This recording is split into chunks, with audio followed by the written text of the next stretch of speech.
So I want to talk this time about doublings. But to talk about doublings, 1980, I have to tell you a little about Failing, 1975. Failing, a very difficult piece for solo string bass, was written for John Deek, 1975. And it's become one of my most often performed pieces. It's done by double bass virtuosos in many languages all over the world. There's 2 or 3 recordings even in Japanese. One of the reasons that it became so well known is because of Bertram Turetsky, who was the double bass virtuoso in California, who toured all over the United States, Europe, even Australia, and he loved Failing. He usually ended his solo double bass concerts with this piece, which he did very well. He was so happy with this that he decided to commission Tom Johnson to write another piece for solo string bass in 1980. So he did, but by 1980 I was more involved with counting and algorithms, and I had found that there were several interesting ways to transform a 2-note melody into a 4-note melody, and then with the same rules make that an 8-note melody and a 16-note melody and so forth. So I wrote doublings for double bass. I like the title, Doublings for Double Bass. And I thought it was a good idea. I guess it was, but the problem is, well, I'm going to show you what the problem is. This is a page of the score. I just give the rule, explained the logic, the scale you're supposed to use. Then I show the 2 notes, the 4 notes, the 8 notes, the 16 notes. But after that, you're supposed to do the calculations yourself. This is conceived as a kind of etude for calculating music in an intelligent way. Well, for somebody who's studied computer science and knows a little bit about recursive functions and logic, this is not very complicated, but for most double bass players, their brains don't work that way.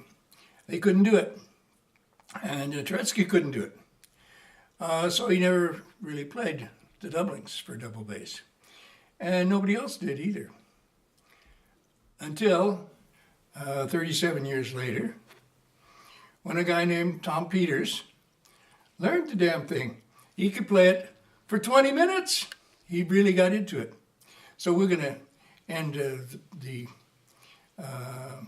video with a fragment of Tom Peters. But first, I need to show you a little about how this works. I forgot to say that after Tom Peters did this, I abandoned the 1980 edition and did a 2018 edition with a new cover. And now there's the old introduction from 1980 and a new introduction from 2018, which explains that now you can play it with any instrument, and you can even play it on the piano with the scale. You can change the scale if you want. And anyway, so now let's look at how this would happen with doublings number 6, for example. We have the drawing that shows you how that starts. 1 1, and then 1 2 2 1, then 1 2 2 3 3 2 2 1, and that goes on. The high numbers are always in the middle, and the ones at the beginning and the end. By contrast, here's doublings number 4, where the ones are in the middle and the high numbers are at the beginning and the end. Let me try to play doublings number 4.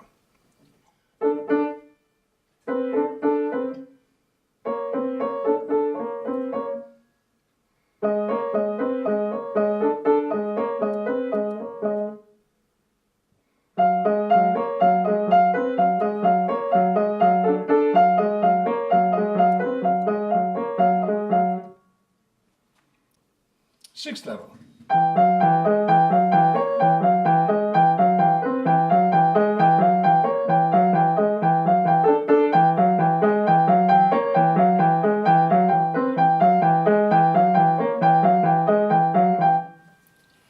try to go on to the 7th level.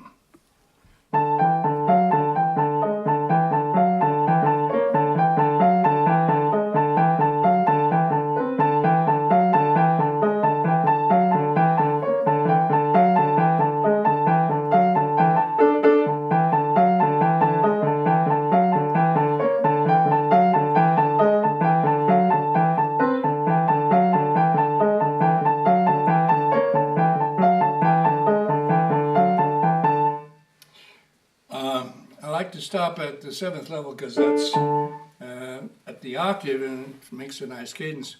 But it's also because I can't go on much further than that. The logic becomes a little too demanding and it's not in my fingers. I think it used to be, but not anymore. To go further, we have to listen to Tom Peters.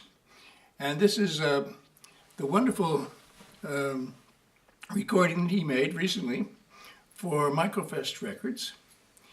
And as I said, he went on for almost 20 minutes, really learned the piece, and so much that I made the new edition, and now it can be played as doublings for any instrument, but you have to play at least for 5 minutes, otherwise you're not really doing the piece.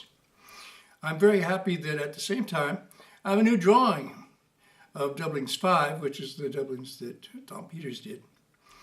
And so you can watch at least the first 6 levels in this drawing as Tom Peters is playing.